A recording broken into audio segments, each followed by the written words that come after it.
All right, I'm about to enter my master bedroom. I've taken the vertical blinds down. Love those windows. But I'm going to turn around and we're going to look into the closet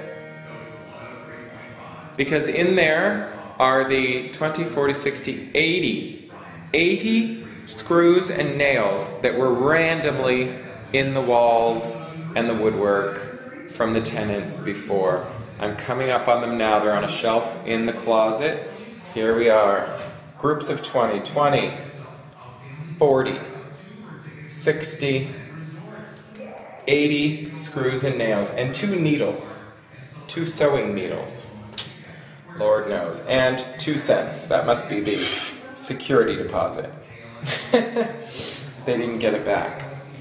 20, 40, 60, 80 nails and screws randomly in the walls of just the master bedroom. The whole house is this way.